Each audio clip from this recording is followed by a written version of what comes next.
دعوت دینے کا شرف حاصل ہو رہا ہے۔ انہوں نے مجھے یہ کہا ہے کہ صرف میرا نام لے لو بس کافی ہے کہ ہر سال تم میرا بڑا مکمل تعارف کراتے ہو، لیکن ایسا تو ممکن نہیں ہے۔ بہرحال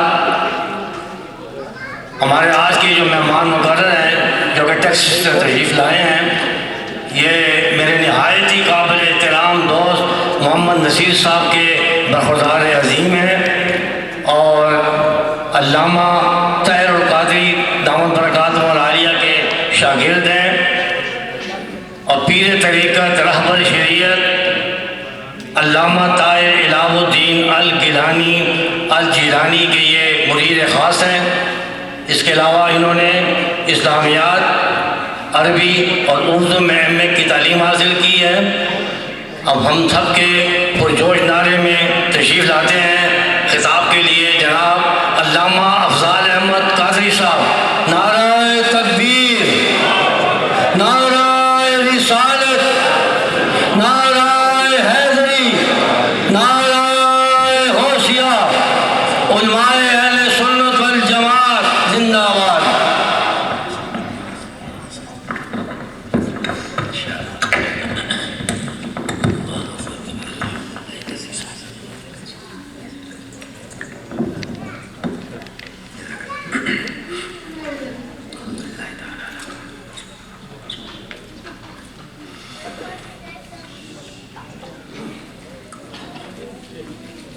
نحمده ونصلي ونسلم على سيدنا ومولانا محمد صلى الله عليه وسلم رسوله النبي الأمين المكين الحنين الكريم الرؤوف الرحيم. أما بعد فأعوذ بالله من الشيطان الرجيم. بسم الله الرحمن الرحيم. قال الله تبارك وتعالى في الكلام المجيد والفرقان الحميد والضحى والليل إذا سجى ما ودعك ربك وما قلى وللآخرة خير لك من الأولى ولسوف يعطيك ربك فترضى. صدق اللہ مولانا العظیم. مولاي صل وسلم دائما ابدا على حبيبك خير الخلق كلهم. يا رب بالمصطفى بلغ مقاصدنا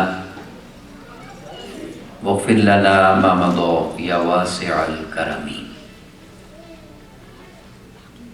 اللہ جل مجدہ خالق کائنات کی حمد و ثنا پیارے آقا کریم علیہ السلام کی بارگاہ میں ہدیہ درود و سلام کے بعد تمام احباب اور سامعین کو السلام علیکم ورحمۃ اللہ وبرکاتہ.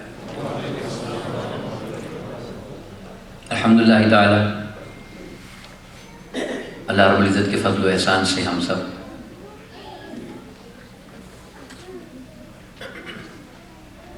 بزم میلاد محمد مصطفیٰ کہ جملہ احباب کی کوشش سے اس خوبصورت محفل میلاد پاک میں شریک ہیں. دعا ہے کہ اللہ رب العزت اس کوشش کو اپنی بارگاہ میں شرف قبولیت عطا فرمائے.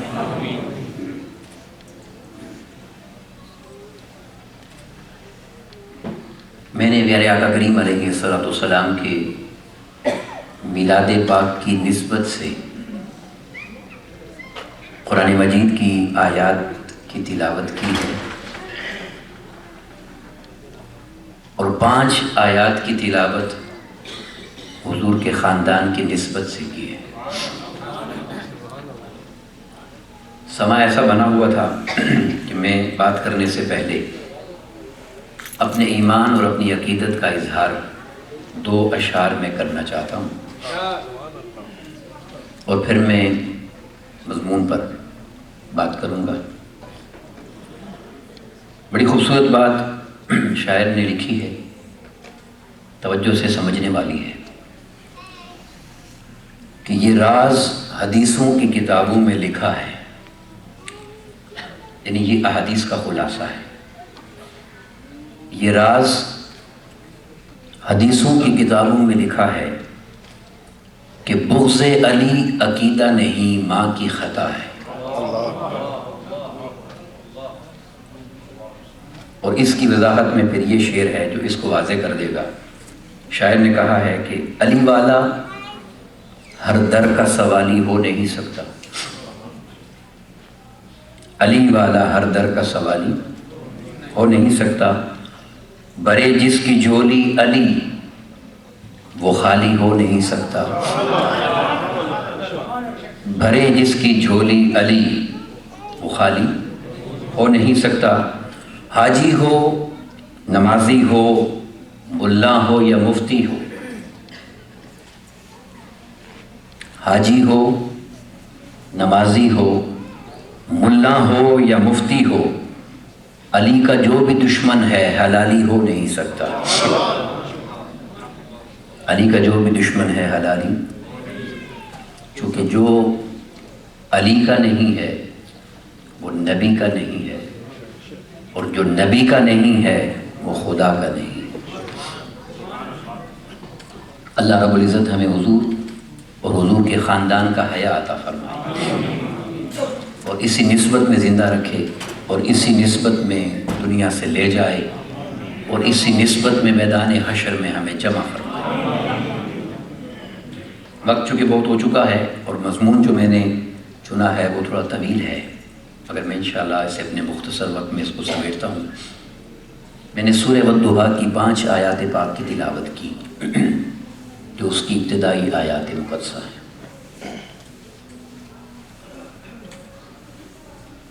عربی زبان جو قرآن مجید کی زبان ہے، میں نے اپنی پچھلی نشست میں بھی یہ بات کی تھی، تو اصول ہے اور اصول حق ہوتا ہے، اس لیے وہی بات پھر کہنا چاہتا ہوں کہ عربی لغت میں بہت سارے الفاظ ایسے ہیں جس میں لفظ تو ایک ہوتا ہے، اس کے معانی زیادہ ہوتے ہیں۔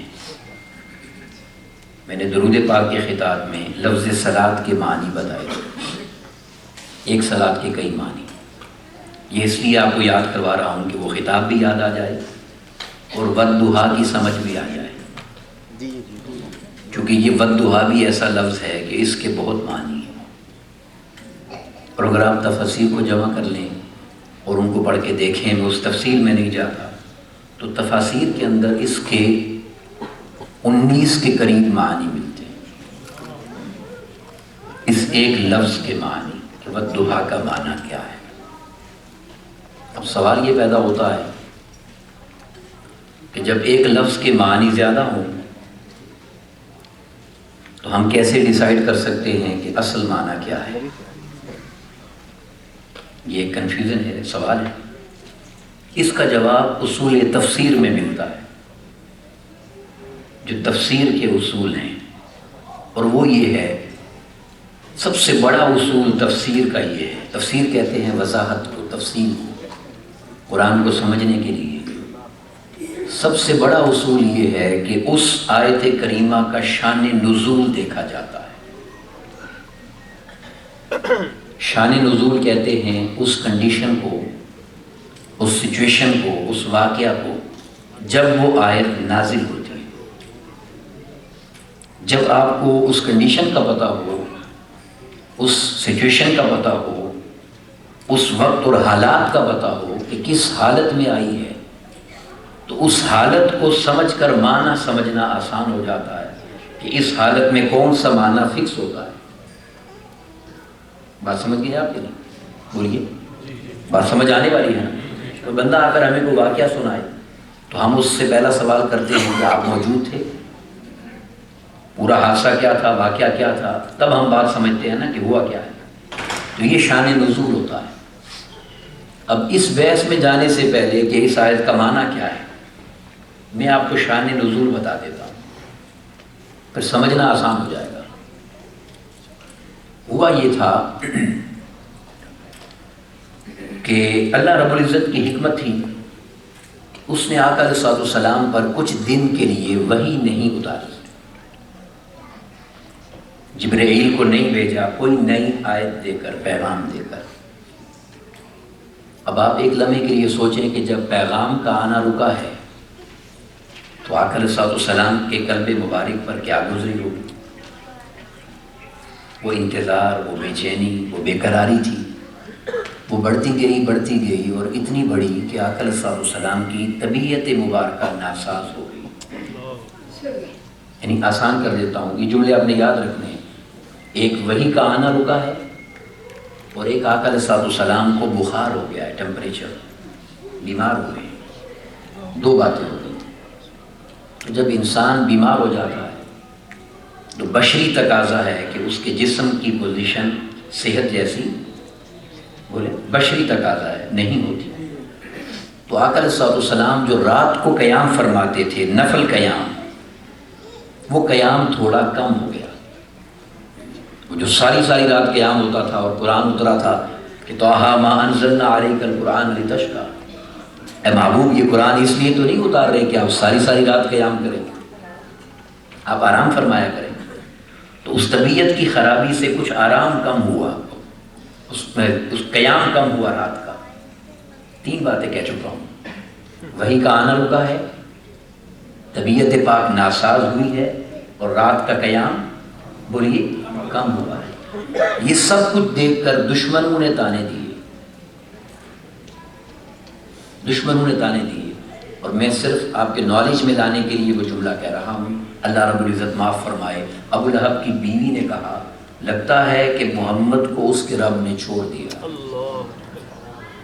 سچویشن آپ کے سامنے ہے، وہی نہیں آ رہی، قیام کم ہے، طبیعت پاک ناساز ہے، محمد صلی اللہ علیہ وسلم کو اس کے رب نے چھوڑ دیا ہے، یا محمد صلی اللہ علیہ وسلم کا رب اس سے ناراض ہو گیا۔ یہ دو تانے تھے۔ جب یہ تانے آئے تو رب نے جبرائیل کو بلایا اور جبرائیل سے کہا کہ پیغام لے جاؤ، وَالضُّحَىٰ وَاللَّيْلِ إِذَا سَجَىٰ۔ اس وقت یہ آیات نازل ہوئی ہیں۔ اب میں دو ترجمے آپ کے سامنے رکھوں گا، فیصلہ آپ نے کرنا ہے کہ اس سچویشن میں کون سا ترجمہ فٹ ہوگا۔ آپ کو سارا پتہ چل گیا نا بیک گراؤنڈ کیا ہے۔ اب آپ بتائیے گا کہ کون سی بات زیادہ مناسب ہے یہاں۔ تو پہلے میں اپنا ترجمہ نہیں لے رہا، پہلے دوسرا ترجمہ لیتا ہوں۔ لکھا ہے کتابوں میں، علماء نے لکھا والضحیٰ، قسم ہے چاشت کے وقت کی۔ یہ جو سورج نکل آتا ہے تو 20 منٹ بعد اشراق پڑھتے ہیں، اس کے آدھے گھنٹے بعد چاشت کی نماز پڑھی جاتی ہے۔ تو قسم ہے چاشت کے وقت کی، واللیل اذا سجا، اور قسم ہے رات کی جب اندھیرا ہو جاتا ہے۔ آگے ہے ما ودعک ربک وما قلی، نہ آپ کے رب نے آپ کو چھوڑا ہے، نہ آپ کا رب آپ سے ناراض ہوا۔ اب میں آپ سے سوال کرتا ہوں، اگر یہ ترجمہ ہے کہ اس وقت کی قسم، صبح کا وقت چاشت کا، اور رات کی قسم، تو اس پورے واقعہ کے ساتھ صبح اور رات کا کوئی تعلق ہے؟ بولیں۔ جب اعتراض آقا علیہ السلام کی ذات پر ہے تو اللہ جواب میں دن اور رات کی قسمیں کھائے گا؟ بولیے، یہ بات سمجھ آ رہی ہے؟ یہ مناسب لگتی ہے بات؟ بولے نا، ڈرتے کیوں ہیں بھائی؟ بولے، یہ مناسب نہیں لگتی۔ اب میں آپ کو ترجمہ دے رہا ہوں، بہت علماء نے لکھا، مگر میرا تعلق چونکہ منہاج القرآن سے ہے۔ حضور شیخ الاسلام ڈاکٹر محمد طاہر القادری، آپ استاد محترم ہیں، آپ کا لکھا ہوا ترجمہ دے رہا ہوں، آپ سنیے گا۔ والضحیٰ، اے محبوب قسم ہے مجھے آپ کے اس چہرے مبارک کی جو چاشت کے وقت کی طرح چمکتا ہے۔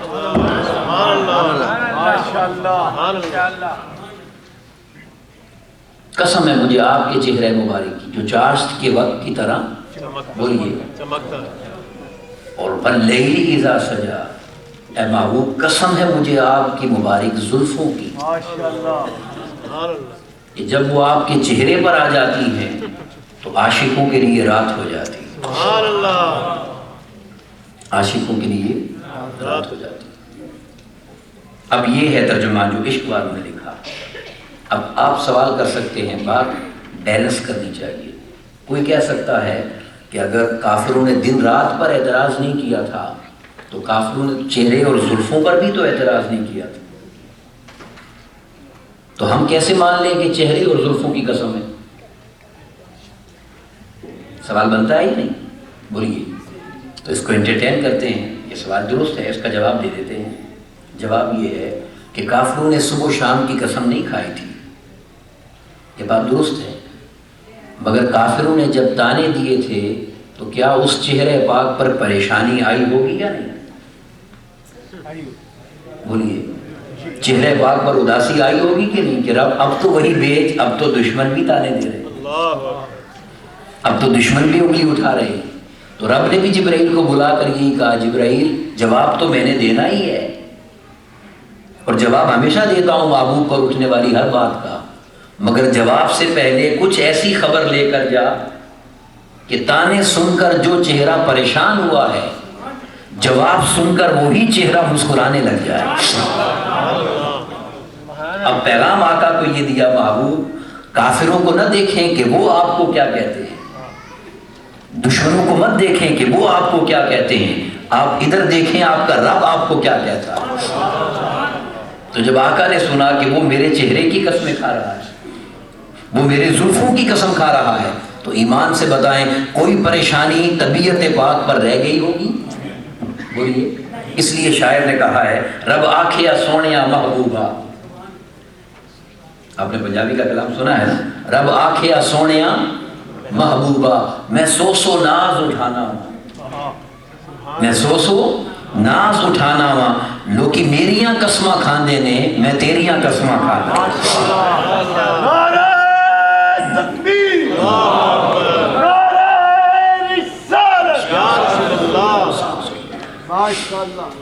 اللہ رب العزت نے آقا علیہ السلام کے مبارک چہرے پاک کی قسم کھائی. اب یہاں ایک اصول کی بات آپ کو بتانا چاہتا ہوں جو ہمارے عقیدے کی جان ہے، اس کو سمجھ لیجیے. وہ یہ کہ کوئی ایک نبی بھی دنیا میں ایسے تشریف نہیں لائے، آدم علیہ السلام سے لے کر عیسیٰ علیہ السلام تک، کہ جن پر اعتراض نہ ہوا ہو،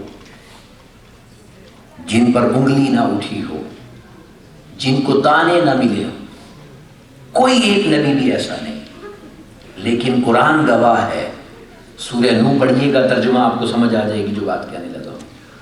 جس نبی پر بھی طنز ہوتا تھا، تانا ہوتا تھا، اعتراض ہوتا تھا، سوال ہوتا تھا، اللہ رب العزت نبی سے فرماتا تھا کہ آپ جواب دیں. کیا اس نبی سے کہا جاتا تھا خود جواب دیں. اور جب آقا علیہ السلام تشریف لائے، رب کائنات نے فرمایا محبوب طنز آپ پر بھی ہوں گے، اعتراض آپ پر بھی ہوں گے، انگلیاں آپ پر بھی اٹھیں گی، سوال آپ کی ذات پر بھی ہوں گے، مگر محبوب کسی سوال کا جواب آپ نہیں دیں گے، کسی اعتراض کا جواب آپ نہیں دیں گے. اب میں آپ سے سوال کرتا ہوں بات بتانے سے پہلے، کیا حضور باقی انبیاء سے اچھا جواب نہیں دے سکتے؟ بولے دے سکتے ہیں نا، تو کیوں منع فرمایا؟ اس لیے کہ سارے اپنا جواب خود دیتے رہے ہیں. اگر آپ بھی خود دیں گے تو بعد میں آنے والے آپ کو سب جیسا نہ سمجھ لیں. یہ بھی تو رولا ہے نا، سب جیسا. یہاں اپنے جیسا ہونے کی بات کرتے ہو. ذرا پوچھو تو صحیح خدا سے، جس نے 1.25 لاکھ میں کسی جیسا نہیں بنایا، وہ تمہارے جیسا کیا بنائے گا؟ رب کائنات نے فرمایا محبوب سب اپنا جواب خود دیتے رہے ہیں، آپ کا جواب میں دوں گا تاکہ دنیا کو سمجھ آ جائے اے محبوب کوئی عام تیری برابری کیا کرے گا، یہاں آدم سے عیسیٰ تک تیرے جیسا کوئی نہیں ہے، یہاں 1.25 لاکھ میں تیرے جیسا. تو جب بھی طنز اور اعتراض ہوا رب نے جواب دیا. اور رب جب جواب دے گا تو کیسے دے گا؟ قرآن ہوگا. بولیے کیا ہوگا؟ خدا کے لیے یہ جو بات کہنے لگا ہوں اس کو یاد کر لیں. 1000 سوالوں کا جواب ہے یہ جو اب کہنے لگا ہوں. تو اللہ حضور پر ہونے والے اعتراض کے جواب میں قرآن اتارتا ہے. سبحان اللہ. کیا اتارتا ہے؟ اونچا بولیں. اب اگر کوئی قرآن پڑھنے کا دعویٰ کرے اور قرآن کے عالم ہونے کا دعویٰ کرے اور خود کو عالم دین اور قرآن کا عالم کہے اور اس سے قرآن سے مصطفیٰ کی شان سمجھ نہ آئے تو وہ قرآن کا عالم ہونے کا دعویٰ کیسے کر سکتا ہے؟ اسے قرآن کی کیا سمجھ آنی ہے؟ اسے تو ابھی قرآن کے نزول کا مقصد ہی سمجھ نہیں آیا کہ قرآن تو نازل ہی مصطفیٰ کی شانوں کے دفاع کے لیے ہوتا ہے، قرآن تو نازل ہی حضور پر اٹھنے والے اعتراض کا جواب دینے کے لیے ہوتا ہے۔ تو جو قرآن پڑھ کے حضور کی شانوں کا دفاع کرنا نہ جانے، اسے قرآن تو کیا قرآن کے نزول کی بھی سمجھ نہیں آئی ہے۔ زیرا زبراں تے شداں مداں سب شان تیری بھی چاہیے، زیرا زبراں تے شداں مداں سب شان تیری بھی چاہیے، عامہ لوگاں خبر نہ کائی خاصاں رمضاں پائیاں۔ عام بندوں کو یہ سبق سمجھ نہیں آتا، یہ خاصوں کو سمجھ آتا ہے۔ اب آ جائیے اس ترجمے پر۔ ایک بات کہہ کر آگے چلنا چاہتا ہوں، وہ بڑی اہم بات ہے، اور وہ یہ ہے کہ یہ جو چاشت کا وقت ہے، چاشت کی نماز، یہ فرض نماز ہے یا نفل ہے؟ بولیں گے؟ اب سوال یہ ہے، فرض بڑا ہوتا ہے یا نفل بڑا ہوتا ہے؟ تو اللہ رب العزت نے اگر محبوب کے چہرے پاک کو جوڑنا تھا اور تشبیہ دینی تھی تو کسی فرض نماز سے کیوں نہیں دی؟ بڑے کو چھوڑ کر چھوٹے لفظ کو کیوں چنا ہے؟ نفل کو کیوں چنا ہے؟ سوال آتا ہے ذہن میں کہ نہیں؟ اس کا جواب بتا دیتا ہوں، بڑی توجہ سے سمجھیے گا، یہ باریک بات ہے۔ یہ میں نماز کی بات نہیں کر رہا، نماز کے وقت کی بات کر رہا ہوں۔ نماز الگ چیز ہے اور اس کا وقت الگ چیز ہے۔ اللہ نے فرض نماز کے وقت کی بات اس لیے نہیں کی کہ پانچوں نمازوں کا جو وقت ہے نا، اس پانچوں نمازوں کے وقت میں عیب ہے۔ میں نماز میں نہیں کہہ رہا، میں سمجھاؤں گا تو سمجھ جائیں گے آپ۔ وقت میں عیب ہے۔ اب آپ کہیں گے کیا عیب ہے؟ جس وقت میں اور آپ فجر پڑھتے ہیں اس وقت اندھیرا ہوتا ہے یا روشنی ہوتی ہے؟ بولیں، اندھیرا۔ تو اندھیرا عیب ہے یا خوبصورتی ہے؟ بولیں۔ اب رب نے کہا محبوب اس چہرے کو فجر جیسا کہوں، جس نے ساری کائنات کو روشن کر دیا، اسے فجر جیسا کہوں؟ نہیں، اس وقت میں تو اندھیرا ہے۔ اب کہیں ظہر جیسا کہہ دے اللہ، تو ظہر جیسا کہہ دے تو ظہر کے وقت کیا سورج کو دیکھ سکتے ہیں آپ؟ نہیں دیکھ سکتے، وہ تو اتنا روشن ہو جاتا ہے کہ دیکھا ہی نہیں جا سکتا۔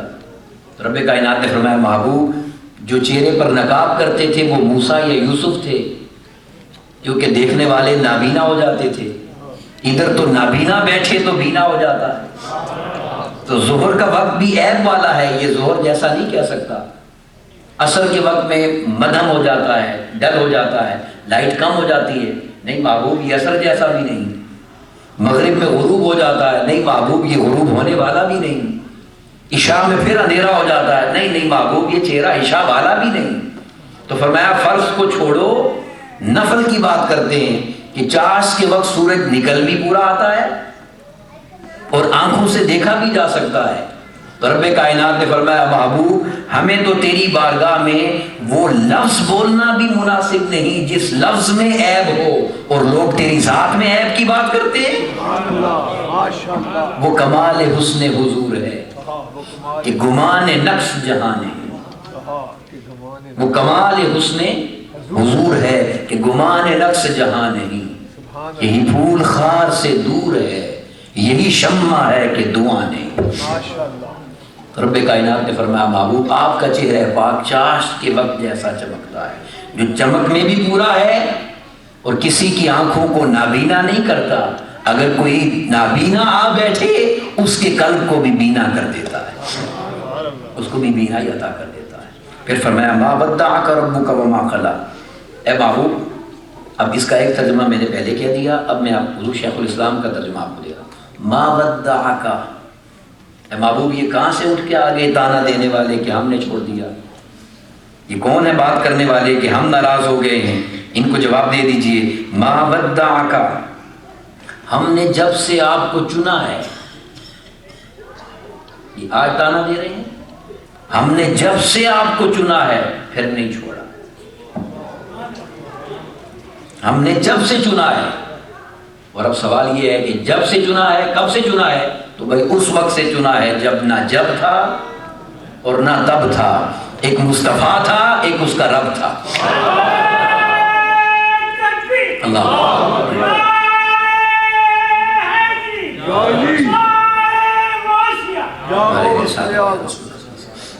تو فرمایا محبوب جب سے ہم نے چنا ہے آپ کو نہیں چھوڑا۔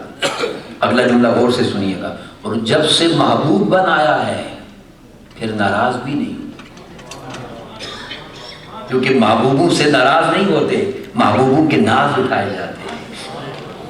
بولیے محبوبوں کے، اب اللہ کیسے ناز اٹھاتا ہے سنیے گا، محبوبوں سے ناراض نہیں ہوتے، محبوبوں کے بولے ناز اٹھائے جاتے ہیں۔ اگلی آیت میں پھر جواب دیا وَلَلْآخِرَةُ خَيْرٌ لَكَ مِنَ الْأُولَىٰ، پھر جواب دیا، اے محبوب آپ کی شان یہ ہے کہ جو جو وقت گزرتا ہے، ٹائم گزرتا ہے، ایک ایک سیکنڈ گزرتا ہے، ہر بعد والا سیکنڈ آپ کے لیے پہلے سے بہتر ہوگا۔ کون وعدہ کر رہا ہے؟ اللہ کا۔ ہر بات کا سیکنڈ پہلے سے بہتر ہوگا۔ اگر بندہ پہلے ناراض ہو اور پہلے راضی ہو اور پھر ناراض ہو جائے تو ناراض ہونا بہتر ہے کیا؟ بولیں نہیں ہے نا؟ تو رب نے یہاں بھی جواب دیا کہ تانا دینے والے جھوٹے ہیں، اعتراض کرنے والے جھوٹے ہیں، ہم جتنا اب راضی ہیں اگلے لمحے اس سے زیادہ راضی ہیں، اس سے بڑھ کر راضی ہیں۔ اور یہ آیت یاد رکھ لیں، یہ سورہ والضحیٰ کی آیت مبارکہ نمبر 4 ہے۔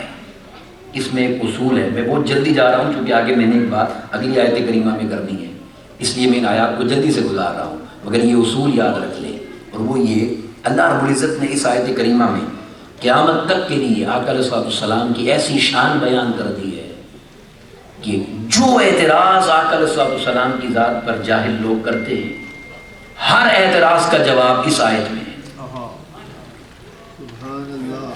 بڑی خاص بات آپ کو عرض کر رہا ہوں۔ اب آپ کہیں گے وہ کیسے؟ تو اعتراض کیا ہوتا ہے؟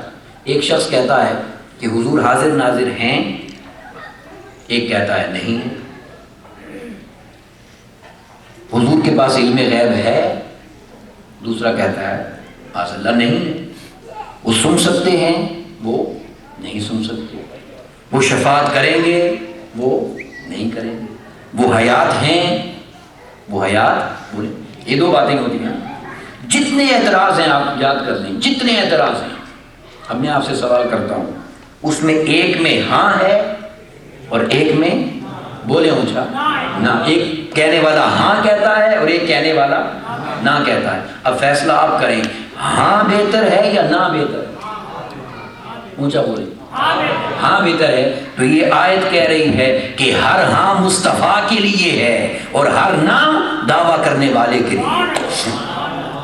جہاں ہاں ہو وہ مصطفیٰ کے لیے ہے اور جو نہ کرے وہ اس نہ کرنے والے کے لیے ہے۔ فرمایا محبوب آپ کے لیے ہر لمحہ پہلے سے بہتر ہے، آپ کی ہر شان جو بہتر ہے وہ اسی لیے بہتر ہے کہ وہ آپ کی شان ہے، ورنہ وہ بہتر ہی نہ ہوتی۔ تو اس آیت میں اللہ نے قیامت تک کے لیے جواب دے دیا۔ اصول یاد رہے گا یا نہیں؟ بولیں۔ اب یہاں ایک جملہ کہہ دیتا ہوں، حیات پہ ایک جملہ کہہ دیتا ہوں۔ جب آقا علیہ السلام کو قبر مبارک میں اتارا جا رہا تھا تو ایک صحابی فرماتے ہیں کہ میں نے دیکھا کہ آقا علیہ السلام کے لب مبارک حرکت کر رہے ہیں جب قبر انور میں اتار رہے تھے۔ اب وہ مولوی تو نہیں تھے نا اس زمانے میں، صحابی ہیں، وہ صحابی کہہ رہے ہیں کہ میں نے دیکھا کہ لب حرکت کر رہے ہیں۔ اب سوال یہ پیدا ہوتا ہے، لب حرکت زندہ کے کرتے ہیں یا مردہ کے؟ بولیں زندہ کے کرتے ہیں نا۔ تو صحابی نے جب دیکھا تو صحابی کہتے ہیں کہ میں نے کان لگا کر سنا کہ مجھے میرا محبوب کیا حکم دے رہا ہے۔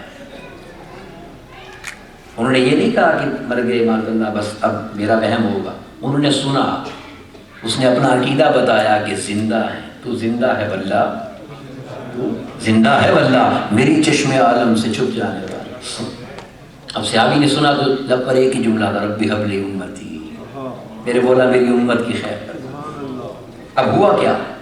حضور شیخ الاسلام ڈاکٹر محمد طاہر القادری استاد محترم وہ اس حدیث کی اس واقعہ کی تشریح کرتے ہوئے کہتے ہیں کہ مجھے یہ لگتا ہے کہ ہوا یہ ہوگا، یہ کوئی حدیث نہیں ہے، اپنا نالج ہے، گمان ہے، کہ جب روح مبارک وہاں پہنچی ہوگی، روح مبارک وہاں پہنچی ہوگی تو رب کائنات سے روح پاک نے سوال کیا ہوگا، اور سوال یہ کیا ہوگا، اے رب تیرا وعدہ ہے کہ ہر بات کا وقت پہلے سے بہتر ہو.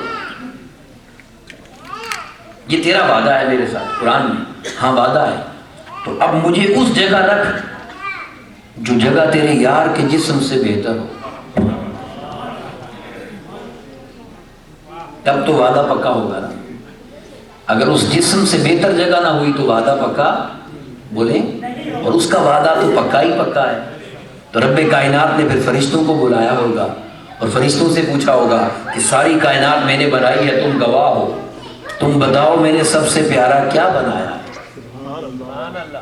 اور سب سے بہتر میں نے کسے بنایا ہے. تو فرشتوں نے کہا ہوگا کہ محبوب کے جسم مبارک کو بنایا ہے. محبوب کے جسم پاک سے بہتر تو نے کچھ نہیں بنایا. اگر اس سے بہتر کوئی اور ہوتا تو تیرا محبوب وہ ہوتا. تو جو تیرا محبوب ہے اس سے بہتر کون ہوگا. تو رب کائنات نے پھر روح پاک سے کہا ہوگا کہ وعدہ پورا ہے اور وعدہ سچا ہے. اور وعدہ پورا ہونے کی ایک ہی صورت ہے کہ جس جسم سے آئی ہے اسی میں پلٹ جا, اسی میں پلٹ جا, تاکہ ہر لمحہ جسم کی شان بھی بڑھتی جائے اور تیرا بھی وعدہ پورا ہوتا چلا جائے. یہ وہ حدیث ہے صحیح مسلم شریف کی. آقا علیہ الصلوۃ والسلام نے فرمایا ما من احد من مسلم, کوئی مسلمان جو مجھے سلام کرتا ہے رد اللہ علیہ روحی, میرے رب نے میری روح لوٹا دی ہے, حتی ارد علیہ السلام, میں ہر عاشق کے سلام کا جواب دیتا ہوں. یہ ہے روح لوٹانے کا معنی. اور اس پر اگر زیادہ بحث میں نہ بھی جائے نا تو ایک جھٹکا اصول آپ کو دے دیتا ہوں. آپ مجھے بتائیں جب کوئی جنت میں چلا جائے گا تو جنت میں جانے کے بعد کوئی مرے گا؟ بولیں. اگر جنت میں بھی موت ہے تو اس جنت کو کیا کرنا ہے؟ بولے بھائی. اگر جنت میں بھی جا کے مرنا ہے تو پھر جنت کیسی؟ جنت میں موت نہیں ہے. اب آپ سے سوال کرتا ہوں, جہاں حضور کا روزہ ہے وہ کیا ہے؟ ما بین بیتی و منبری روضۃ من ریاض الجنہ. تو جب رب نے رکھا ہی جنت میں ہے تو یہی تو بتانا چاہتا ہے کہ جنت میں موت نہیں ہے. اگر اسے ریاض الجنہ مان رہے ہو تو مصطفیٰ کو بھی زندہ مانو,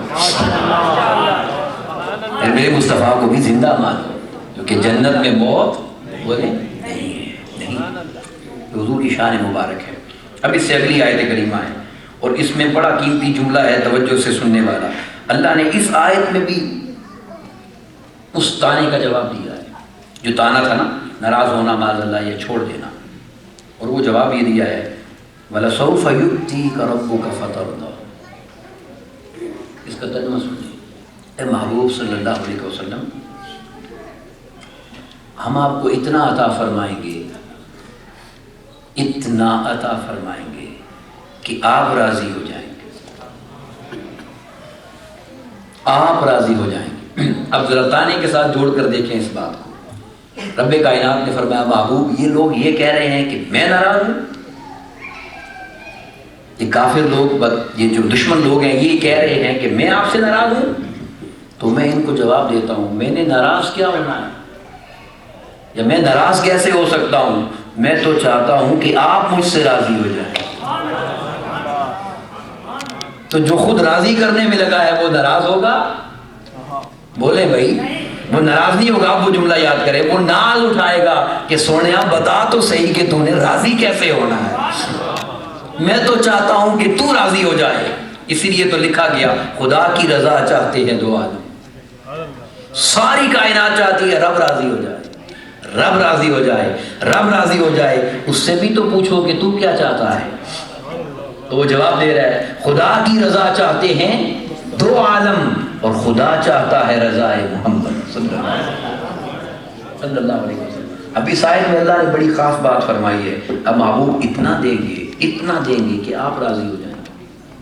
اب اس آیت میں ایک کام ہے, ایک کیا ہے بولے, کام ہے, اور ایک منزل ہے, ٹارگیٹ.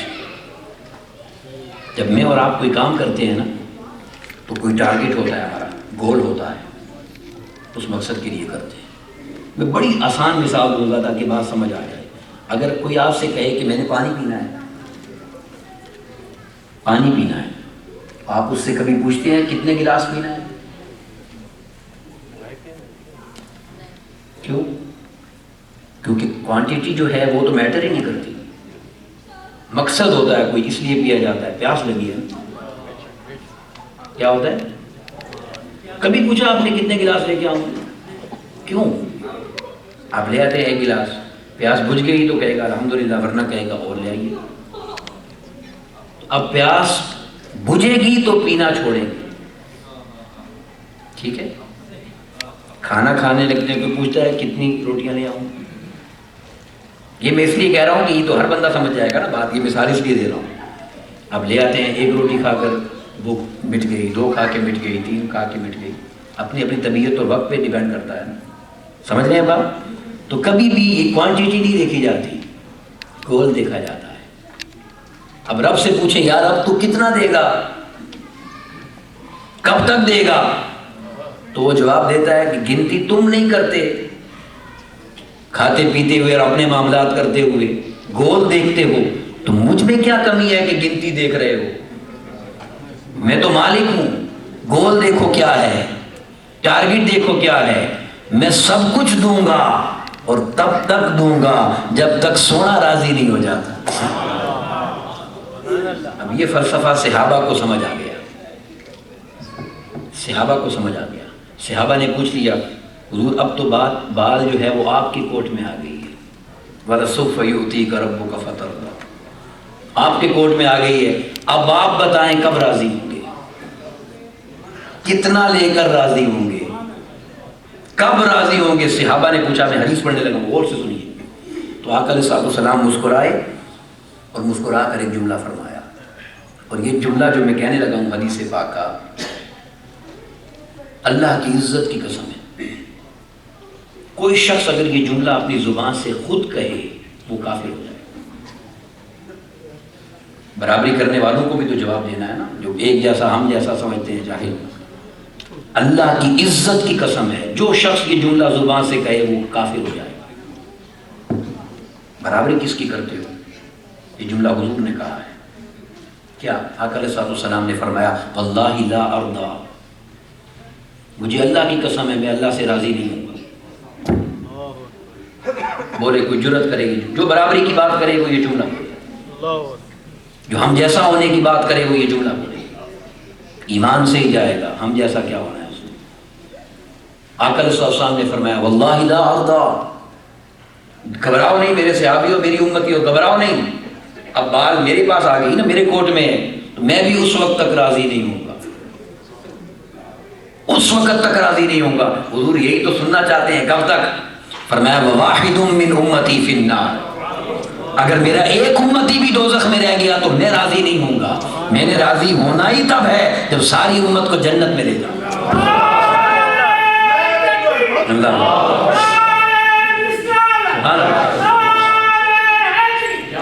سبحان اللہ سبحان اللہ۔ اب وہ آپ نے حدیث سنی ہوگی نا، ایک بار سجدہ ہوگا تو اللہ فرمائے گا اتنوں کو لے جائیے جس کے دل میں ذرہ ایمان ہے، سنا ہوا ہے آپ نے، میں جلدی سے دہرا دیتا ہوں۔ پھر سجدہ ہوگا، آدھا ذرہ ایمان ہے، پھر سجدہ ہوگا، اس سے کم، اس سے کم، اس سے کم ایمان ہے، پھر سجدہ ہوگا آدھے ذرے سے کم، پھر 3 بار اس سے کم، اس سے کم، اس سے کم، پھر حضور سجدہ فرمائیں گے تو چوتھی بار جانتے ہیں رب کیا فرمائے گا؟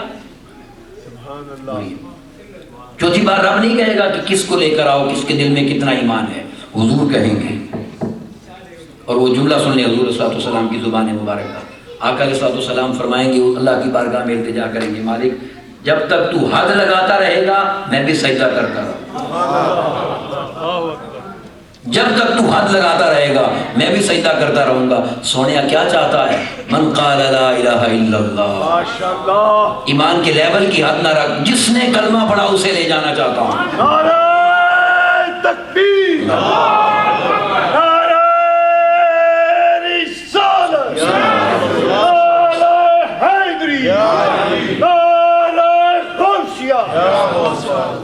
اس پر رب کائنات فرمائے گا محبوب مجھے اپنی عزت کی قسم ہے، مجھے اپنے جلال کی قسم ہے، میں نے تو وعدہ پورا کرنا ہے، تو جہاں راضی ہوگا، جس پر تو راضی ہے، اگر اسی پر راضی ہے تو ہر اس کو لے جا جس نے تیرا کلمہ پڑھا۔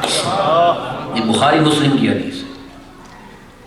اب یہاں پر ایک بڑی قیمتی بات کہنا چاہتا ہوں، میں نے اس لیے اس حدیث کی تفصیل نہیں کی۔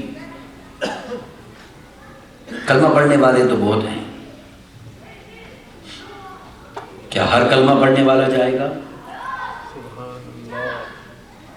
یہ بھی اپنی بات نہیں کروں گا، بات میں حدیث کی کروں گا، اس کا جواب بھی سن لیں۔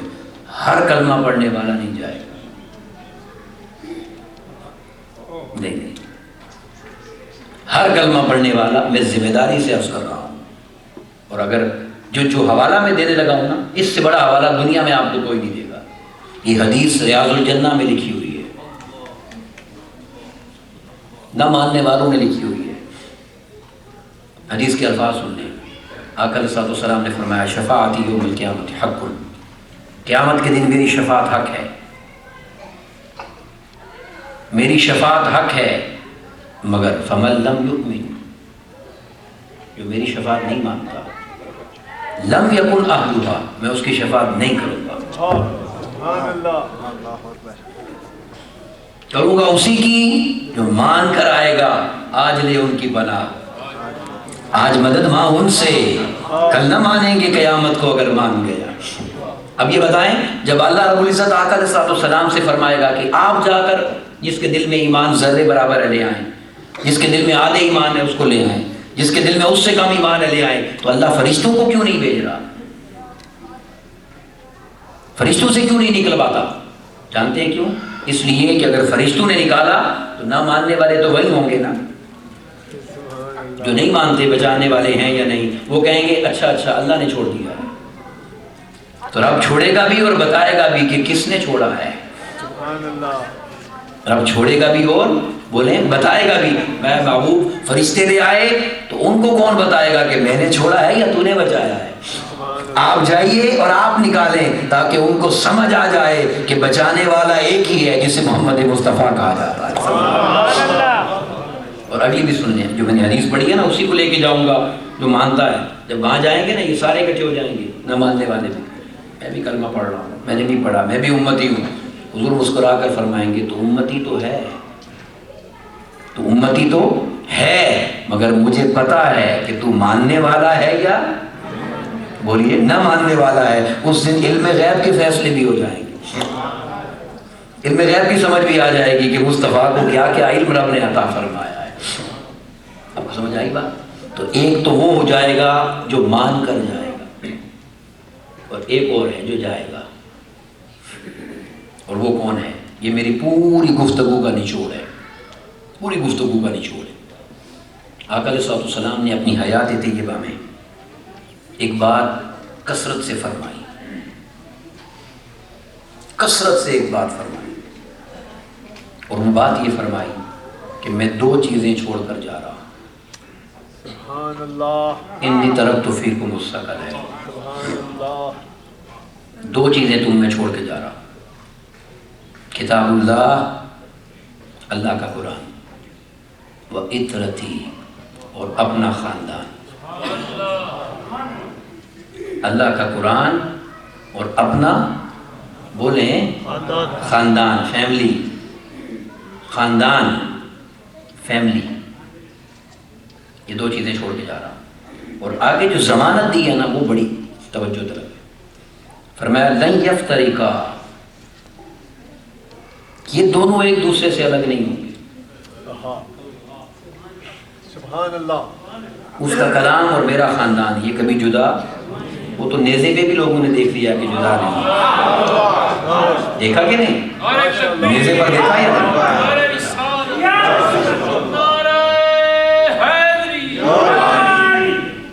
سنیے غور سے، توجہ سے، یہ ہمیں آقا علیہ الصلوۃ والسلام نے سارے راز بتا دی ہیں، اب بھی فیل ہو جائیں تو ہم ہی نکم ہیں، پیپر آؤٹ ہو گیا ہے۔ پیپر آؤٹ ہوئے ہیں۔ میں یہ دو چیزیں ہیں، قرآن اور خاندان، یہ جدا نہیں ہوں گے کبھی، لن یفترقا حتی یرد علی الحوض۔ میری حیات ظاہری کے بعد 1400 سال گزر گئے ہیں، 1400 لاکھ سال بھی گزر جائیں، حوض کوثر تک یہ دو جدا نہیں ہوں گے، سبحان اللہ، حوض کوثر تک یہ دو جدا نہیں ہوں گے۔ تو اگر تم اس حوض کوثر تک آنا چاہتے ہو تو ایک ہاتھ میں قرآن رکھنا، ایک ہاتھ میں میرا خاندان رکھنا، ماشاءاللہ،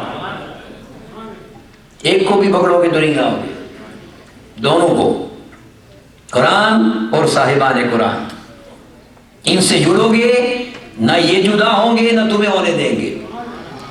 اٹھا کر روزے کوثر میرے قدموں میں لے آئیں گے۔ اب ایک جملہ کہنا چاہتا ہوں جو وقت کا تقاضا ہے، بڑی توجہ سے سنیں۔ اس حدیث میں 2 منظر دکھائے نا آقا نے، حوض کوثر کی بات کی اور 2 ضمانتیں دی، قرآن اور خاندان۔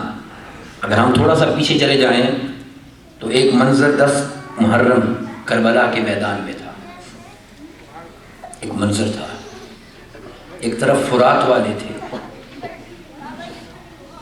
ایک طرف بولیں فرات والے تھے، ایک طرف کوثر والے تھے۔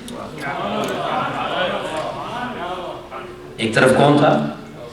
بولیں فرات والے، اور ایک طرف کوثر والے۔ کس کے پاس ضمانت تھی حوض کوثر میں جانے کی؟ بولیے، وہ تو خود کوثر والے تھے، ضمانت تو بہت بڑی بات ہے۔ تو رب کائنات نے یہ منظر دنیا کے سامنے کیوں رکھا کہ قیامت تک پتہ چلے گا کون کوثر والوں کا ہے اور کون فرات والوں کا ہے۔ فیصلہ ہمارے پاس چھوڑ دیا ہے۔ فرات والوں کا کوثر سے کوئی تعلق نہیں، اور کوثر والوں کا فرات سے بولیے کوئی واسطہ اور تعلق نہیں ہے۔ اگر کوثر کا جام پینا ہے تو کوثر والے ہی پلائیں۔ کون پلائے گا؟ بولیے اونچا، کوثر والے ہی پلائیں گے، فرات والے نہیں پلا سکتے، کیونکہ یہ ضمانت آقا علیہ السلام نے اپنے خاندان کو دی ہے، یہ ضمانت اپنے خاندان کو دی ہے۔ اور اس پر پھر حدیث دے دیتا ہوں، کیونکہ بڑی بات ہے، کئی لوگ شاید پریشان ہو جائیں، تو حدیث دے دیتا ہوں۔ آقا علیہ السلام کی یہ حدیث